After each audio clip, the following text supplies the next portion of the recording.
2017 жылы Астана қаласында өтетін экспо көрмесіне солтүстік Қазақстан облысынан 100 ерікті аттанбақ. Олардың өтініштерін облыстық кәсіпкерлік және туризм басқармасының өкілдері қабылдап жатыр. Елордаға барып тегін жұмыс істеуге ниет білдірген жастармен біздің түсіру тобымыз жүздесіп қайтты.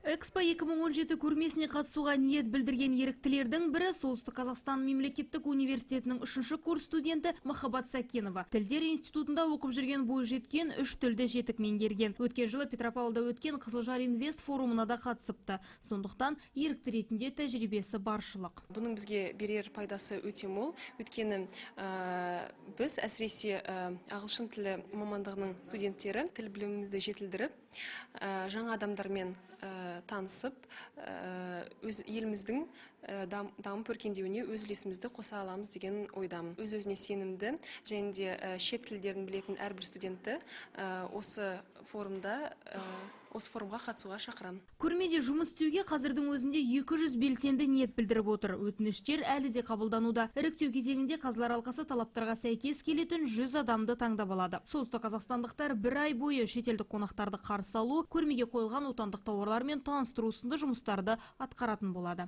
Основными критериями для отбора Еріктілерге қойылатын негізгі талап 3 тілді, яғни мемлекеттік орыс және ағылшын тілдерін жетік білу қажет. 18 жасқа толған сотталмаған, дені сау және бұрын ерікті ретінде жұмыс істеп жүрген азаматтарды қабылдайды. Астанадан шақыртылған және жергілікті мамандардың көмегімен алдын ала үйрету семинарларын жүргіземіз. Тілдік білімдерін нығайту үшін курстар да ұйымдастырылады. Экспоға қатысатын еріктілерге жалақы төленбейді. Есесіне бір айлық шығынның барлығы ұйымдастырушылардың есебінен өтеледі. Фариза Жазитова, Ерлан Қалиев, Ақпарат.